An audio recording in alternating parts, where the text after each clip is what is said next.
We're here with Christine Nordstrom from Sift Bakehouse. I've started, today we're actually going to make a blueberry bread and butter pudding. So it's basically started back in the 11th and 12th century, and it was known as poor man's pudding back in England. So it's how appropriate. It's a good way to use up day-old bread so nothing goes to waste in your kitchen. So I have Sally buttering the baking dish we're going to use, and Linda is over here just rustically tearing the bread. Rustically. Exactly, rustically. Polite for messily. Messily, rustically, don't bother dirtying a knife because it's just bread. And then what I'm going to do is start on the filling. Okay. And that's 2 cups of sugar.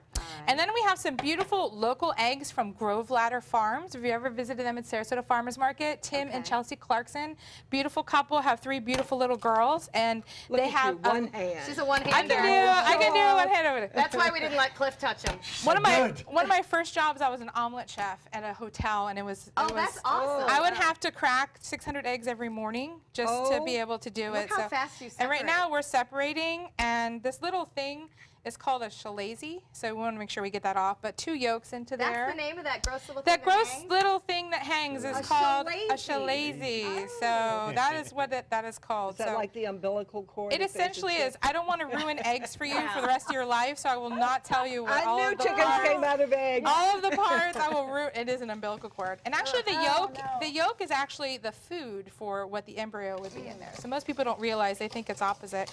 So you just whisk Bon appetit. yeah, and then we're going to throw some vanilla in there, and we're going to zest a little bit of lemon zest. Because I like to do it fresh. I mean, I like to. Oh, yeah. The microplane. It smells good. It does, and this is a microplane, which is one of your in the kitchen. So, agree.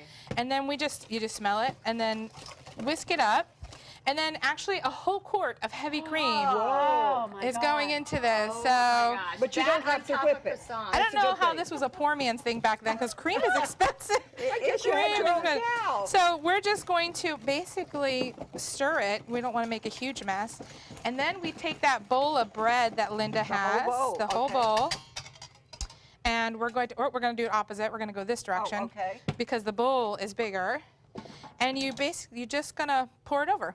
And we're going to let it sit for about 15 minutes, or you can even let it sit overnight. You can make this the night before, put it in the baking dish, put it in the fridge, and it's ready to go the next morning if you're going to have a brunch or something like that. idea. But you just want to let it soak. And now, as Stephanie scoops that out, but what you can do is this, we're just adding fresh, or you can use frozen blueberries, but blueberries are so plentiful this time of year, we decided to go with blueberries. If you want to make it desserty, you can add white chocolate chips. Oh, that's a good idea. Yeah, you can add white chocolate chips to it, or you can add some nuts. We chose pecans. So this one, when we take it back to the show, we're going to bake it off. It's going to be raspberry, it's going to be blueberry, white chocolate, and pecan bread pudding. I have never tasted anything like this. It's wonderful. Isn't it phenomenal? It is, Wow. Oh my God. It's like a combination of dessert and French toast all at the same time. And then you pour it into the pan and put it in the oven. How long do we bake it for? This one bakes in a traditional home oven. It's about 40 minutes. And the best way to tell if it's done is to shake it to make sure it's not jiggly,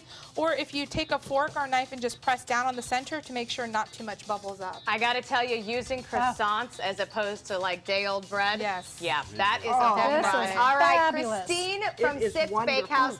Remember our downtown Sarasota merchants, and go see her on Thursday for National Chocolate Chip Day. She's giving out some of the best cookies you will one ever of these. had. So good. We love having you, Christine. Thank you. Sally and Cliff, what a treat. Thank Season you. just Thank you for around the having us. corner. Take some time and enjoy the Suncoast view.